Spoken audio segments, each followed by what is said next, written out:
The Grand Hall of the Galactic Empire's High Council stretched for nearly a kilometer, its crystal walls reflecting the light of 1,000 stars. Representatives from across the galaxy sat in their designated sections, their various forms creating a rainbow of colors and shapes that spoke to the diversity of the Empire's reach. At the center of this magnificent chamber, a single human stood waiting. Ambassador Sarah Chen wore the simple blue uniform of the Terran Diplomatic Corps, looking painfully ordinary among the elaborate robes, biomechanical armor, and energy fields that adorned the other delegates. Her small frame seemed almost laughable compared to the towering Vrex warriors or the massive, floating Gellan consciousness pods that dominated the upper tiers of the assembly.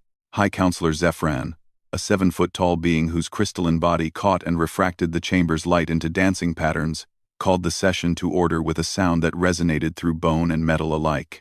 His 4 eyes focused on the human with what might have been amusement. The Empire acknowledges the representative from the primitive world designated as Earth, Zephyran announced, his voice carrying the weight of absolute authority. We understand you have requested this emergency session to address certain concerns. Murmurs rippled through the assembly. Several delegates allowed themselves what passed for laughter among their species. The humans were new to the galactic community, having been discovered only 50 years ago when their first crude faster-than-light ships stumbled into Imperial space. Since then, they had been largely ignored, considered too backward to merit serious attention. Sarah stepped forward, her footsteps echoing in the vast space. She carried no tablet, no holographic displays, no technological aids of any kind. When she spoke, her voice was clear and steady. Honored counselors, 3 days ago, your forces attacked our home system. The murmurs stopped. Silence fell like a heavy blanket across the assembly. High Counselor Zephyran's crystalline features shifted into what those familiar with his species would recognize as confusion. Ambassador Chen, I believe there has been some misunderstanding. The Empire has had no hostile contact with your species. We are not even certain where your home system is located. Sarah's expression didn't change. 12 Imperial dreadnoughts, supported by 47 heavy cruisers and an assault carrier group, attacked the Sol system at 0347 hours, Galactic Standard Time, 3 days ago. They targeted our outer colonies first, Mars, Europa, the mining stations around Saturn's rings. A low rumble of confusion swept through the chamber. Counselor Thiska, whose reptilian features dominated the eastern section, leaned forward. Human, if such an attack had been authorized, this council would have been informed. No such orders were given. Yet it happened, Sarah replied simply. Zephyran's secondary arms gestured dismissively. Even if some rogue elements had acted without authorization, which I highly doubt, your species lacks the technology to even detect our ships at long range, much less survive an Imperial assault. Your vessels are primitive chemical rockets and basic fusion drives. Your weapons are metal projectiles and crude energy beams. That's true, Sarah agreed. Our technology is quite primitive by your standards. Several delegates exchanged what passed for knowing looks among their species. The human was clearly delusional, or attempting some form of political theater. Perhaps, suggested Counselor Malthus, whose floating biomechanical form hovered above the southern section. You experienced some natural disaster or equipment malfunction that you mistook for an attack? Your species is known to be somewhat imaginative. Sarah tilted her head slightly. No, Counselor. It was definitely an attack. The Imperial ships announced themselves before opening fire. They demanded immediate surrender and threatened total annihilation if we resisted. Zephyran's patience was beginning to wear thin. The Empire had better things to do than humor the delusions of a primitive species. Ambassador Chen, even if what you claim were true, what exactly do you expect this council to do? You've presented no evidence, no sensor data, no proof of any kind. I'm not here to present evidence, Sarah said quietly. I'm here to inform you of what happened. And what? Asked Thisiska with barely concealed disdain. Supposedly happened to these mysterious attacking forces? For the first time since entering the chamber, Sarah smiled. It was a small, sad expression that somehow made several of the nearer delegates feel unexpectedly uncomfortable. They were destroyed, she said simply. All of them. The silence that followed was profound. Then, slowly, laughter began to ripple through the assembly. The idea was absurd. A single human world, with technology centuries behind Imperial standard, destroying a full Imperial fleet? It was like claiming that a group of insects had defeated a pride of star dragons. Zephyron himself allowed a sound of amusement to escape his crystalline throat. Ambassador Chen. With respect, the forces you describe could destroy your entire world several times over. A single Imperial dreadnought carries enough firepower to crack a planet's crust. I know, Sarah said. We're quite familiar with Imperial capabilities. We've been studying them for some time. Then you understand how ridiculous your claim sounds. Sarah nodded slowly. I suppose it does. But that doesn't make it untrue. Counselor Malthus's biomechanical form pulsed with what his species used to indicate extreme skepticism. Even assuming, for the sake of argument, that human technology is somehow more advanced than our intelligence suggests. How would you explain the complete absence of any distress signals, emergency communications, or debris signatures from the alleged battle zone? There were no survivors to send distress signals, Sarah explained patiently. As for debris, well, there wasn't much left to detect. The mockery in the chamber was becoming more open now. Several delegates were making gestures and sounds that, while varying by species, all clearly conveyed the same message. The human was either lying or completely insane. Zephyron decided to end this farce. Ambassador Chen, while we appreciate your concerns, this council cannot act on unsubstantiated claims that contradict all known facts. If you have actual evidence of Imperial forces in your system, we would be happy to investigate. Sarah was quiet for a long moment, studying the faces around her. When she spoke again, her voice carried a weight that hadn't been there before. You really don't know, do you? She said softly. You sent 12 dreadnoughts to destroy what you thought was a helpless world. And you don't even know they're gone. Something in her tone made the laughter die away. Zephyron found himself leaning forward despite his intention to dismiss her. The attack force was led by Admiral Korthvan, aboard the dreadnought Void's Edge. His orders were to demand our immediate surrender, and, failing that, to demonstrate Imperial power by destroying our outer colonies before moving on to Earth itself. A chill seemed to settle over the chamber. Admiral Korthvan was not some minor figure, he was one of the Empire's most decorated commanders. And the details Sarah was providing. How, Thisiska asked slowly, could you possibly know the name of a specific Imperial admiral? Sarah's smile was gentle, almost pitying. Because he told us. Right before he died.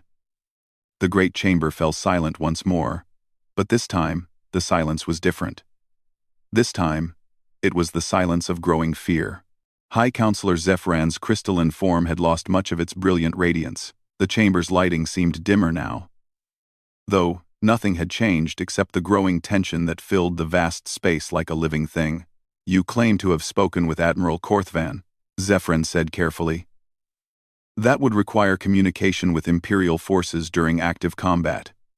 Your technology does not support battlefield quantum entanglement communications. Sarah nodded. You're right. Our technology doesn't support that. But his did. Impossible. Imperial military communications are encrypted with algorithms that would take your most advanced computers centuries to break. We didn't break them, Sarah said simply. We didn't need to. The Admiral was quite willing to talk once he realized what was happening to his fleet. Counselor Thisiska's reptilian features contorted with disbelief.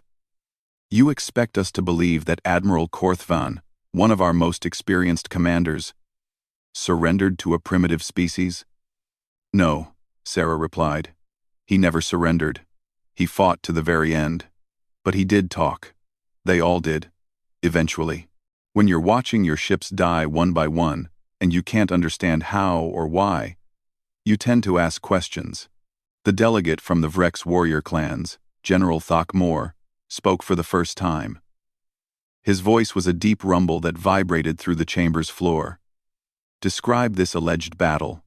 Sarah was quiet for a moment, as if deciding how much to reveal. The Imperial fleet dropped out of faster-than-light travel at the edge of our system, just beyond Neptune's orbit. They broadcast their demands on all frequencies: immediate surrender, evacuation of our colonies, submission to Imperial rule. "And what was your response?" asked Counselor Malthus. "We asked them to please reconsider." A few nervous sounds escaped from various delegates. The humans' calm delivery of such an understated response was somehow more unsettling than any dramatic claims would have been. Sarah continued. "When they refused, our defense coordinator tried to negotiate. He explained that we were a peaceful species, that we had no quarrel with the Empire, that surely some arrangement could be made." "And Admiral Korthvan's response?" Zefran asked. "He said that the time for negotiation was over. He said that primitive species always tried to bargain when faced with superior force, but that the Empire's patience with our kind had ended. Then he ordered the first bombardment of Mars." The chamber was utterly silent now. Several delegates were checking their personal communication devices, but Sarah noticed that none of them seemed to be receiving any new information. "The bombardment lasted exactly 43 seconds, Sarah said. Then, the Void's Edge stopped firing. General Throckmore leaned forward, his massive frame creaking. "Why did it stop?" "Because it was dead." "Ships don't just die," Thiska snapped. "Explain." Sarah looked around the chamber, studying the faces and forms of the assembled delegates. "I think the better question is why you haven't heard from the fleet. When was the last time any of you received a communication from Admiral Korthvan?" The question hung in the air like a challenge. Zefran's secondary arms moved to his communication panel, his movements betraying a growing urgency that belied his calm exterior. "The Admiral's last scheduled check-in was..." He paused, consulting his display. 4 days ago, before his departure for the Outer Rim Patrol." "What Outer Rim Patrol?" Sarah asked quietly, the High Counselor's 4 eyes fixed on her with sharp intensity. "The routine patrol of uninhabited systems in Sector 7. "There are no uninhabited systems in Sector 7, Sarah said. "There's only us." A collective intake of breath swept through the chamber. The implications were staggering. If the human was telling the truth, then either someone had lied to Admiral Korthvan about the nature of his mission, or, "You're suggesting," Counselor Malthus said slowly, "that someone within the Imperial hierarchy ordered an unauthorized attack on your world." "I'm not suggesting anything," Sarah replied. "I'm telling you what happened. Your ships came to our system. They attacked our colonies. They died." General Throckmore's warrior instincts were screaming warnings at him. Something about the human's calm certainty was deeply wrong. "How?" he demanded. "How does a primitive species destroy 12 Imperial dreadnoughts?" For the first time since entering the chamber, Sarah hesitated. When she spoke, her voice was softer, almost reluctant. "We asked them not to attack us. When they did anyway, we defended ourselves." "With what weapons?" Thisiska pressed. "Your most advanced military vessels are barely capable of planetary bombardment. You have no energy shields, no quantum artillery, no reality displacement weapons." "That's true," Sarah agreed. "We don't have any of those things." "Then how?" "We have other things." The words fell into silence like stones into deep water. Around the chamber, delegates found themselves leaning forward despite themselves, drawn by a combination of disbelief and growing fear. Zefran's crystalline form was now noticeably dimmer. "What other things?" Sarah was quiet for a long moment. When she spoke, her words carried a weight that seemed to press down on everyone in the vast chamber. "Counselors, how long has the Galactic Empire existed?" 12,000 years, Zefran answered automatically. "And in all that time, how many species have you encountered?" 4,732 catalogued sentient species, Thiska replied, "plus approximately 2,000 more subsentient forms." Sarah nodded slowly. "Nearly 5,000 species across 12,000 years. That's quite impressive. You've built something remarkable here." Several delegates exchanged confused glances. The human's tone had shifted, becoming almost educational. "In all those encounters," Sarah continued, "with all those species, across all those years, have you ever found one that you couldn't understand?" One whose technology or capabilities fundamentally confused you? No, General Throckmore said firmly. Every species follows predictable patterns. Energy manipulation, matter conversion, consciousness transfer. The methods vary, but the underlying principles are universal. Sarah's smile was sad again. That's because you've only met children. The chamber erupted in sounds of outrage and disbelief. But Sarah continued speaking, her voice somehow cutting through the noise. You catalog species by their tool use, their energy output, their territorial expansion. These are the metrics of growing civilizations. You measure success by conquest, by the ability to impose order on chaos. She paused, looking around the chamber. But what happens when a species stops growing outward? They stagnate, Counselor Malthus answered immediately. They become static, irrelevant. They fade into obscurity. Or, Sarah said quietly, they start growing inward. Silence fell again, deeper than before.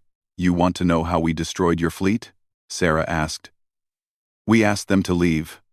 When they wouldn't, we made them leave. When they tried to hurt us, we made them stop trying. It wasn't complicated. It was just thorough. High Counselor Zephran's voice was barely a whisper. That tells us nothing. Sarah's expression was infinitely patient. Counselor, when your people first developed spaceflight, what was the first thing you did? We explored our solar system, and then we reached for other stars. And when you found other species, we made contact. We expanded. Sarah nodded. Of course you did. That's what young species do. They reach outward, seeking new territories, new resources, new challenges. They build empires. She gestured to the grand chamber around them. Magnificent empires. What does this have to do with, when humanity first developed spaceflight? Sarah interrupted gently. Do you know what the first thing we did was? The question hung in the air, unanswered. We looked inward, she said simply. We asked why we wanted to reach the stars in the first place. And then we asked what we would do when we got there. And then we asked what would happen after that. She paused. And when we couldn't find satisfying answers to those questions, we stopped. The silence was deafening. We turned our attention to other things, deeper things. Instead of reaching for new stars, we learned to listen to the ones that already existed. Instead of building bigger ships, we learned to travel without moving. Instead of conquering space, we learned to make friends with time. General Throckmore's voice was rough with strain. You're speaking nonsense. Sarah's smile was gentle, almost affectionate. I know it sounds that way. But General, your people have spent thousands of years learning to break things more efficiently. We've spent those same years learning to fix them. You've mastered the art of imposing your will on reality. We've learned the art of asking reality very, very politely to please be different. She paused, studying their faces.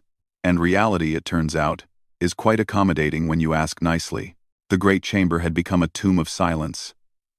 5,000 species across 12,000 years of galactic civilization. And none of them had ever heard anything like what the human ambassador was describing. High Counselor Zephran's crystalline form was now barely glowing, his 4 eyes fixed on Sarah Chen with an intensity that bordered on desperation. You're claiming that your species has somehow transcended the normal laws of physics? Too? No, Sarah said patiently. We've just learned to work with them instead of against them. It's like... She paused, searching for words that would make sense to beings who had never considered such concepts. It's like the difference between breaking down a door and asking the door to please open.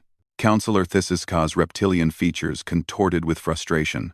Doors don't just open because you ask them to, don't they? Sarah asked gently.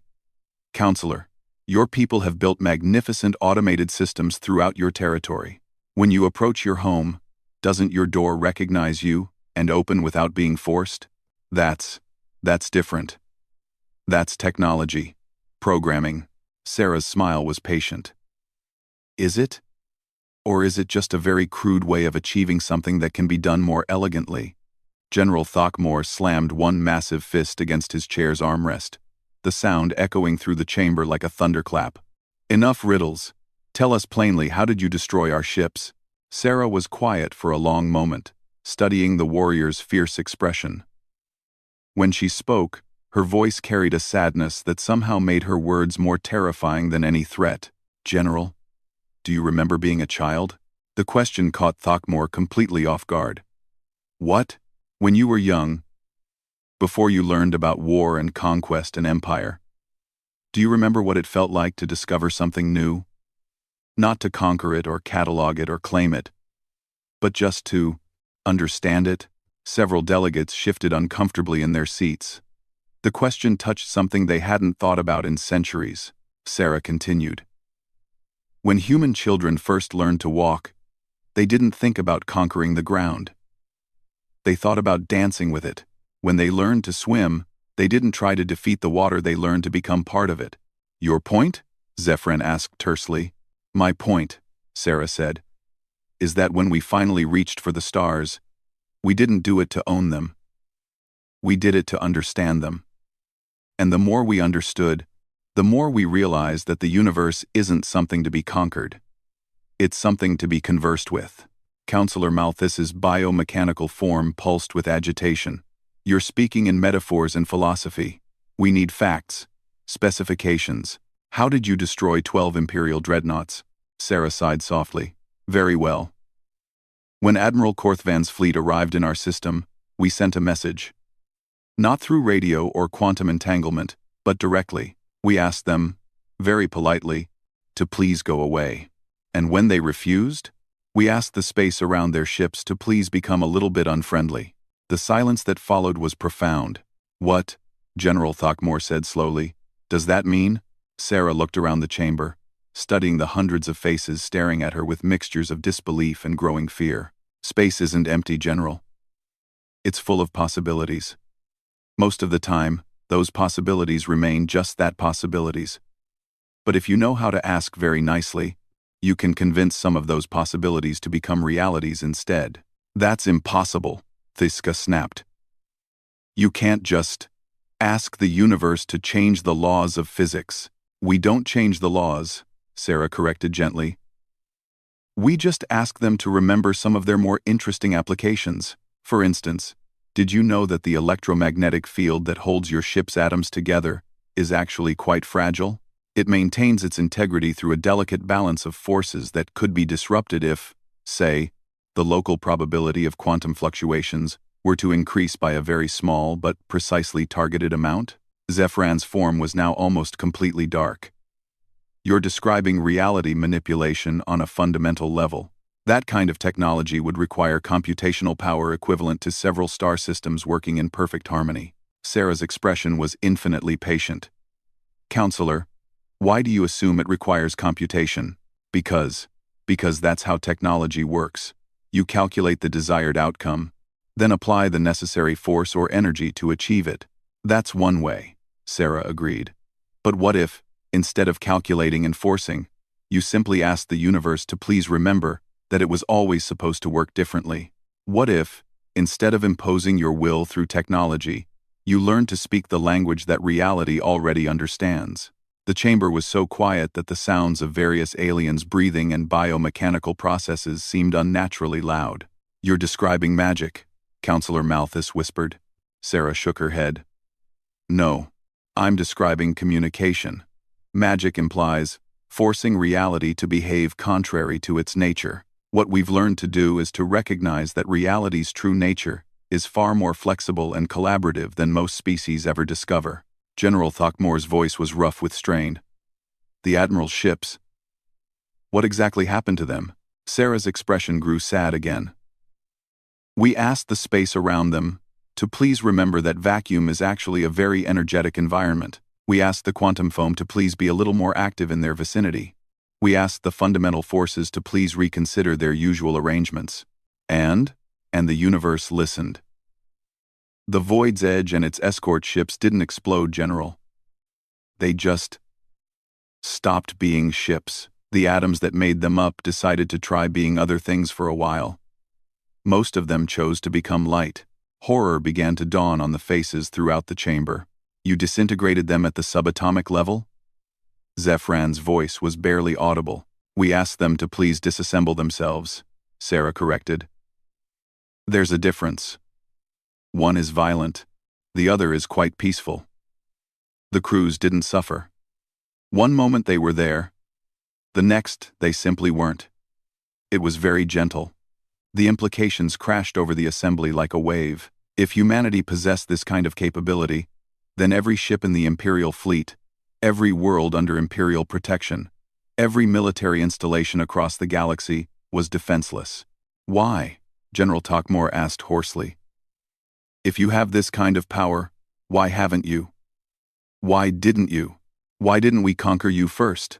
Sarah asked gently. General, what would we conquer you with? We have no armies, we build no weapons, we construct no warships. But if you can disintegrate matter itself, only when we ask very nicely, and only when it's necessary. Sarah's voice carried an infinite sadness. Do you know how long we debated before making that request? 3 hours. 3 hours of discussion about whether 12 ships full of living beings posed enough of a threat to justify asking the universe to unmake them. 3 hours? Counselor Thisiska repeated. For such a momentous decision? 3 hours to decide whether we had the right to ask several thousand individuals to stop existing. Sarah clarified. It was the most difficult decision our species has made in over 2 centuries. The weight of her words settled over the chamber like a heavy blanket. High Counselor Zephran finally managed to speak, his voice hollow. What? What do you want from us? Sarah's expression softened. The same thing we've always wanted, Counselor. To be left alone. To pursue our studies in peace. To continue our conversations with reality without interference. But surely. Malthus began, then stopped. Surely we want something more? Sarah asked. Counselor, when you've learned to speak with the universe itself, what could an empire possibly offer that would interest you? The question hung in the air, unanswered and unanswerable. Sarah continued. We're not your enemies. We never were. But we're also not your subjects. We exist in a space beyond conquest, beyond empire, beyond the games of power that occupy most young species. Young species? General Thakmore repeated. Sarah nodded. You'll understand eventually. In a few thousand years, maybe 10,000, your people will begin to ask the same questions we asked. Why do we reach for more? What do we do when we have everything? What comes after empire? She paused, looking around the chamber one last time. When you're ready to have those conversations, we'll still be here.